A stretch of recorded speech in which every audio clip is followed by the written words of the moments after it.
Dear student, welcome back to my channel. आप सभी लोगों का हमारे इस चैनल पर स्वागत है। आज का हमारा जो ये प्रैक्टिस सेट है, इस प्रैक्टिस सेट के अंतर्गत आज जो हम लोग प्रैक्टिस सेट लिए है वो टोटल का टोटल हमारा फास्फोरस पर है। किस पर है ये? तो फास्फोरस पर है। चलिए क्लास को शुरू करते हैं। क्वेश्चन नंबर फर्स्ट, हमारे शरीर का लगभग कितना प्रतिशत भाग जो है वो फास्फोरस का बना होता है? तो शरीर में फास्फोरस की कितनी प्रतिशत मात्रा जो है वो उपस्थित होती है? 15%, 60%, 70% या 80%। तो हमारे शरीर में जो फास्फोरस का पार्ट्स बना होता है, मतलब कितना प्रतिशत भाग जो है वो फास्फोरस का शरीर में उपस्थित होता है, वह आपका जो उपस्थित होता है वह 70% होता है। कितना? आपका 70% भाग जो है फास्फोरस का हमारे शरीर में उपस्थित होता है। इसका जो आंसर सही होगा option number C is the correct option.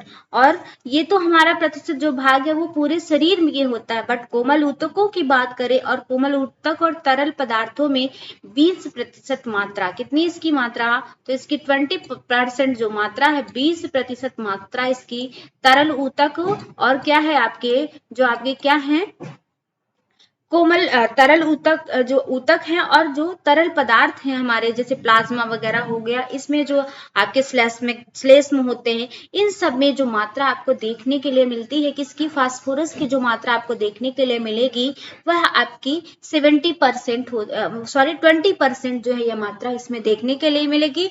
But संपूर्ण बॉडी की बात करें तो हमारे शरीर का लगभग कितना प्रतिशत भाग फास्फोरस का बना होता है? तो लगभग 70% जो भाग है वो फास्फोरस का बना होता है। इसका answer C is the correct option. Next question, question number second, एक स्वस्थ मानव के शरीर में लगभग कितना ग्राम फास्फोरस उपस्थित होता है? किसके? तो एक जो स्वस्थ व्यक्ति है उसके शरीर में जो फास्फोरस की मात्रा उपस्थित होती है वो कितने ग्राम होती है? 300 से 400 ग्राम, 200 से 400 ग्राम, 400 से 700 ग्राम, 500 से 800 ग्राम। कितने ग्राम जो है इसकी मात्रा आपकी उपस्थित होती है? फास्फोरस की मात्रा एक एडल्ट मतलब स्वस्थ व्यक्ति, एक हेल्दी पर्सन के शरीर में कितना ग्राम आपका फास्फोरस पाया जाता है? तो इसका जो आंसर सही होगा option number C is the correct option. 400 से 700 ग्राम जो इसकी मात्रा है, एक स्वस्थ व्यक्ति के, एक अडल्ट पर्सन में यह मात्रा इसकी उपस्थित होती है। और जो है बात फास्फोरस की जाए तो फास्फोरस जो है वो क्या करता है, यह शरीर के प्रत्येक, हमारे जितने भी शरीर में उपस्थित कोशिका है, जो सेल्स है, हर सेल में इसकी मात्रा उपस्थित होती है। और इसके साथ साथ यह जो है हमारा मस्तिष्क है और जो हमारा नाड़ी संस्थान है, जो नर्वस सिस्टम है, उस नर्वस सिस्टम के उत्तम स्वास्थ्य के लिए, ताकि हमारा जो ब्रेन है वो अच्छी प्रकार से कार्य करे, हमारा जो नर्वस सिस्टम है वो भी अच्छी प्रकार से कार्य कर सके, इसके लिए यह जो है काफी महत्वपूर्ण होता है फास्फोरस आपका। इसकी मात्रा जो होती है वो कितने, आपके 400 से 700 ग्राम जो है वो आपके मानव शरीर में उपस्थित होता है। इसका आंसर जो सही होगा option number C. Next question, question number third, हमारे शरीर में फास्फोरस कितने रूपों में पाया जाता है? किसकी बात हो रही है? तो फास्फोरस जो है वो कितने रूपों में पाया जाता है? 2 रूप में, 3 रूप में, 4 रूप में या 5 रूप में? तो हमारे शरीर में जो फास्फोरस पाया जाता है वह मुख्यतः 2 रूपों में पाया जाता है। इसका जो आंसर सही होगा option number A is the correct option. पहला आपका कार्बनिक फास्फेट के रूप में, दूसरा आपका अकार्बनिक फास्फेट के रूप में। पहला कार्बनिक फास्फेट के रूप में और दूसरा जो है आपका अकार्बनिक फास्फेट के रूप में। Next question, question number 4, phospholipids, phosphoprotein phosphorus के किस रूप में के अंतर्गत आते हैं? कौन सा आपका फास्फोलिपिड हो गया और फास्फोप्रोटीन जो है ये फास्फोरस के किस रूप के अंतर्गत आता है? कार्बनिक फास्फेट के, अकार्बनिक फास्फेट के, ए एवं बी दोनों, या इनमें से कोई नहीं? फास्फोलिपिड और फास्फोप्रोटीन जो है यह आपके फास्फोरस के कार्बनिक रूप फास्फेट के रूप में आता है।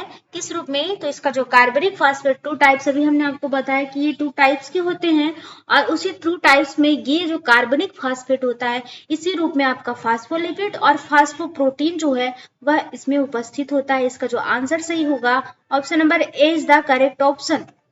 नेक्स्ट क्वेश्चन, क्वेश्चन नंबर 5, अकार्बनिक फास्फेट के अंतर्गत निम्न में से कौन से तत्व आते हैं? कौन से?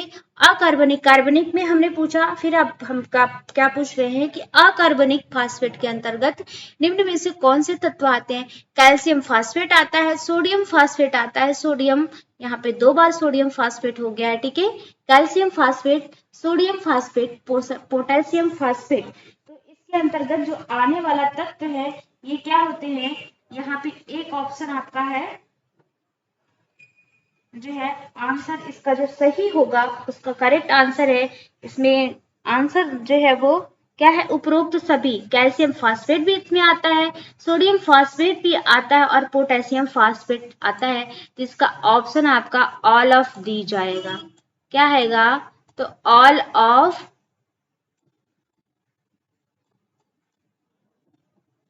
दीज ऑप्शन इसका सही होगा। इस सभी रूपों में क्या होता है? इसका उपस्थित होता है। इसमें कैल्शियम फास्फेट भी उपस्थित होता है और इसके साथ साथ आपका जो है पोटेशियम फास्फेट भी उपस्थित होता है। तो ये सभी क्या है? इसमें प्रेजेंट होते हैं। कैल्शियम फास्फेट भी इसमें होता है, पोटेशियम भी होता है और सोडियम भी होता है और पोटेशियम फास्फेट भी इसमें पाया जाता है। किसके अंतर्गत? अकार्बनिक फास्फेट के अंतर्गत आता है। इसका आंसर जो सही होगा ऑप्शन नंबर, इसमें कोई सही नहीं है, तो मतलब इसका सभी ऑप्शन बिल्कुल सही है। Next question, question number 6। Phytic acid तथा फाइटिक के रूप में फास्फोरस निम्न में से किसमें पाया जाता है? किसके रूप में? तो फाइटिक एसिड तथा फाइटिक के रूप में फास्फोरस निम्न में से किसमें पाया जाता है? दाल में, तेल बीज में, सूखे मेवे में या उपरोक्त सभी में? तो फाइटिक एसिड एवं फाइटिक के रूप में जो फास्फोरस उपस्थित होता है वह आपके दाल में भी पाया जाता है, तेल बीज में भी पाया जाता है, सूखे मेवे जो ड्राई फ्रूट्स होते हैं उसमें भी आपको उपस्थित होता है। इसका जो आंसर सही होगा option number D is the correct option. इसका कौन सा आंसर? आपका डी वाला आंसर बिल्कुल सही आंसर है। Next question, question number 7। अनाजों में फास्फोरस निम्न में से किस रूप में पाया जाता है? जो आपके अनाज होते हैं उसमें आपका फास्फोरस किस रूप में पाया जाता है? फास्फोलिपिड्स के रूप में, फास्फोरिक एस्टर के रूप में या फास्फोप्रोटीन के रूप में? इनमें से कोई नहीं। तो अनाजों में जो फास्फोरस उपस्थित होता है वह किस रूप में उपस्थित होता है? तो फास्फोरिक एस्टर के रूप में अनाजों में फास्फोरस पाया जाता है। इसका आंसर जो सही होगा option number B is the correct option. अनाजों में फास्फोरस की मात्रा जो अच्छी खासी देखने के लिए मिलती है और खासकर जो वसा युक्त भोज्य पदार्थ होते हैं उसमें इसकी अच्छी मात्रा देखने के लिए मिलती है, ठीक है। नेक्स्ट क्वेश्चन, फास्फोलिपिड जो होता है वो आपका किसमें? इसी में पाया जाता है। फास्फोलिपिड से आपका जो आपके वसा युक्त भोज्य पदार्थ है उसमें इसकी ये जो है आपको देखने के लिए मिलता है। Next question, question number 8। Phosphorus निम्न में से किसके निर्माण के लिए आवश्यक होता है? फास्फोरस इसमें से कौन ऐसा तत्व है जिसके निर्माण के लिए आवश्यक होता है? न्यूक्लिक प्रोटीन है, न्यूक्लिक अम्ल है, ए एवं बी दोनों है या इनमें से कोई नहीं? तो फास्फोरस निम्न में से किसके निर्माण के लिए आवश्यक होता है? तो फास्फोरस जो है वो आपका न्यूक्लियोप्रोटीन के लिए भी आवश्यक होता है और न्यूक्लिक अम्ल, इन दोनों के निर्माण के लिए, इन दोनों के संरचना के लिए जो है वो आपका आवश्यक होता है। तो इसका जो ऑप्शन सही होगा option number C is the correct option. Nucleic अम्ल कहाँ पर पाया जाता है? तो न्यूक्लियो प्रोटीन हमारे जो आपके न्यूक्लियो क्या है, किसके फास्फोरस निम्न में से किसके निर्माण के लिए आवश्यक है? ये न्यूक्लियो प्रोटीन है, ठीक है, न्यूक्लिक प्रोटीन है, ये यहाँ पे न्यूक्लियो प्रोटीन होना चाहिए, ठीक है।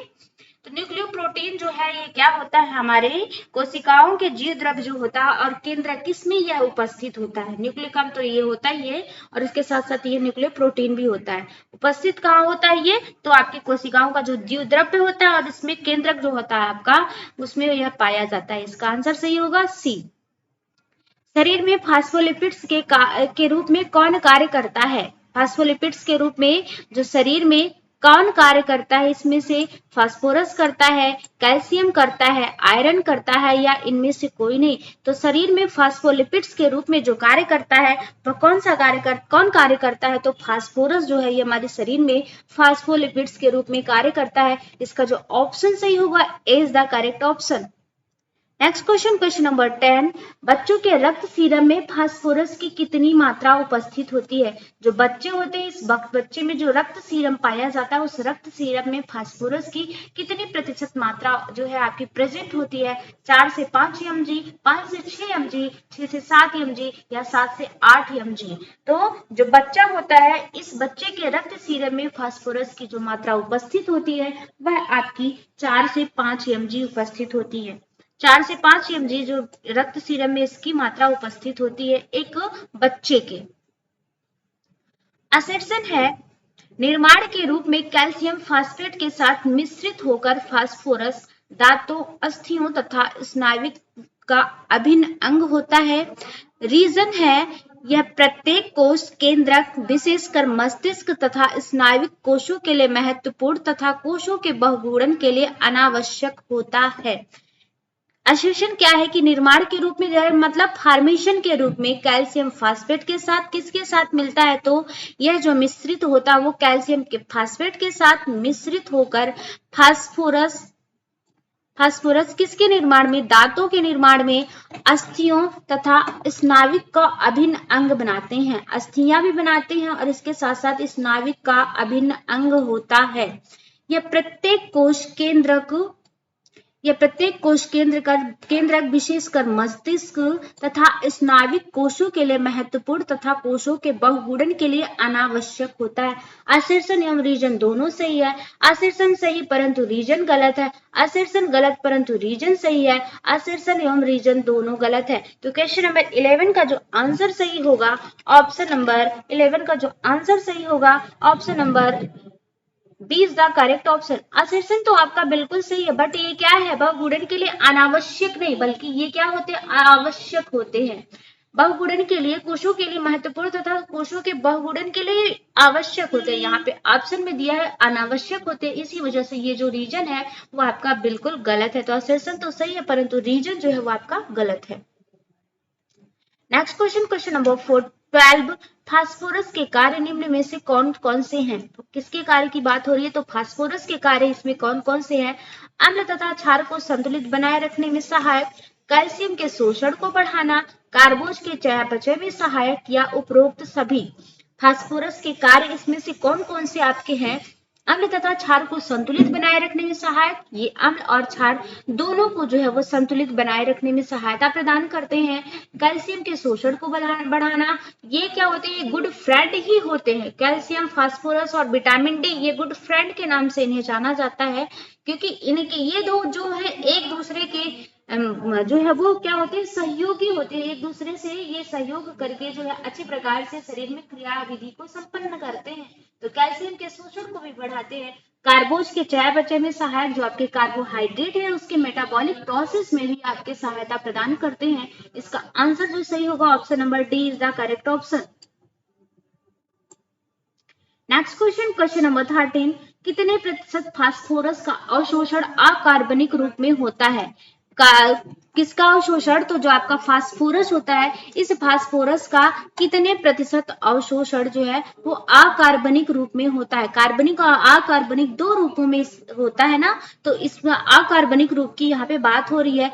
30%, 40%, 50%, 70%। तो कितने प्रतिशत आपका जो फास्फोरस का अवशोषण अकार्बनिक रूपों में होता है?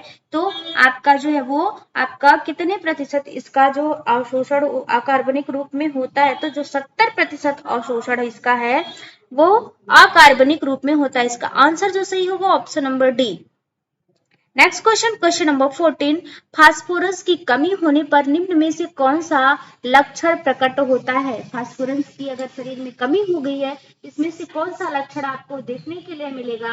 भूख ना लगना, हड्डी और दांतों का कमजोर होना, शारीरिक वृद्धि रुक जाना, उपरोक्त सभी। तो फास्फोरस की कमी से इसमें जो लक्षण दिखाई देता है, जो लक्षण प्रकट होता है वो आपका भूख ना लगना, ये भी आपको देखने के लिए मिलता है। हड्डियां एवं दांत ये दोनों कमजोर हो जाते हैं और शारीरिक वृद्धि भी क्या है? रुक जाती है। अगर इसका अवशोषण अच्छे प्रकार से नहीं होगा तो कैल्शियम भी कहीं ना कहीं बाधित होगा, विटामिन डी भी आपका बाधित होगा, जिसके कारण क्या है? आपकी शारीरिक वृद्धि भी रुक जाएगी। हड्डियां और दांत इसमें सारे ये कैल्शियम भी उपस्थित होता है, आपके फास्फोरस भी उपस्थित होता है और इसके साथ साथ आपका विटामिन डी भी होता है। इसके कारण इन सब चीजों का जो है, इन सब पोषक तत्व जो है, ये सारे पोषक तत्व आपके बाधित हो जाते हैं, इसलिए यह भी नितांत आवश्यक है। इसका ऑप्शन जो सही होगा, option number D is the correct option. Next question, question number 15, phosphorus प्राप्ति के स्रोत निम्न में से कौन से हैं? इसमें से फास्फोरस प्राप्ति के स्रोत कौन कौन से हैं? संपूर्ण दूध पाउडर, चीज, मूंगफली, उपरोक्त सभी। फास्फोरस प्राप्ति के स्रोत इसमें से कौन कौन से आपके हैं? तो संपूर्ण दूध पाउडर में भी ये होता है, चीज में भी ये होता है, मूंगफली में भी ये होता है। इसका जो ऑप्शन सही होगा, option number D is the correct option. इसमें तो ये सबसे इसमें ही पाया जाता है। इसका जो आंसर सही होगा, option number D is the correct option. तो इसका जो संपूर्ण दूध पाउडर है, इसमें 730 mg, कितना mg? तो 730 mg जो है वो संपूर्ण दूध पाउडर में 730 mg। चीज में कितना? तो 52 mg। चीज में जो आपका वो 52 mg आपका किसमें? पनीर चीज में वो पाया जाता है, और 390 mg आपका मूंगफली में पाया जाता है। कितना? तो 390 mg, 390 mg जो आपका किसमें? मूंगफली में पाया जाता है। इसका आंसर जो सही होगा, ऑप्शन नंबर डी।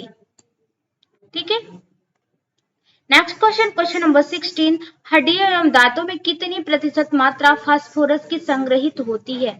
हड्डियां और जो हमारे दांत हैं, इसमें कितनी मात्रा जो है वह फास्फोरस की संग्रहित होती है? 50 से 60%, 60 से 70 से 80%, 80 से 85%, 90 से 100%। तो हड्डियां एवं दांतों में कितनी प्रतिशत मात्रा आपकी जो है वो अवशोषित होती है? तो 80 से 85% जो मात्रा है ये फास्फोरस की किसमें पाई जाती है? जो हड्डी हमारी होती है और जो हमारा दांत होता है, इसमें इसकी मात्रा उपस्थित होती है। इसका जो ऑप्शन सही होगा, option number C is the correct option. Next question, question number 17, बच्चों में कैल्शियम तथा फास्फोरस का अनुपात कितना होता है? क्योंकि ये दोनों क्या होते हैं? एक दूसरे के कोरिलेशन होते हैं, एक दूसरे से संबंधित होते हैं। तो कैल्शियम और फास्फोरस के अनुपात यहाँ पर पूछ रहा है, रेशियो पूछ रहा है, कितना होता है? 1:1, 1:10, 1:15, 1:20। बच्चों में कैल्शियम तथा फास्फोरस का अनुपात कितना होता है? तो यह जो अनुपात आपको देखने के लिए मिलेगा 1:15 जो इसका अनुपात होता है। इसका ऑप्शन जो सही होगा, option number C is the correct option. Next question, question number 18, phosphorus निम्न में से किस आयन से अधिक संयुक्त हो सकता है? फास्फोरस जो है इसमें से किस आयन से अधिक संयुक्त हो सकता है? नाइट्रोजन आयन से, हाइड्रोजन आयन से, कार्बन आयन से, या उपरोक्त सभी। तो फास्फोरस इसमें किस आयन से जो है वो संयुक्त हो सकता है, मतलब जुड़ सकता है? तो वह जो आपका आयन है वो आपका हाइड्रोजन आयन। इसका जो बॉन्डिंग बनाता है फास्फोरस, वो किस आयन से बॉन्डिंग बनाता है? तो ये आपके हाइड्रोजन आयन से जो है वो बॉन्डिंग बनाने का कार्य करता है। इसका जो ऑप्शन सही होगा, option number B is the correct option. Next question, question number 19, phosphorus प्राप्ति के निम्न स्रोत कौन सा है? इसमें फास्फोरस प्राप्ति का निम्न स्रोत कौन सा है? आलू है, गाजर है, नारंगी है, और क्या है आपके? उपरोक्त सभी।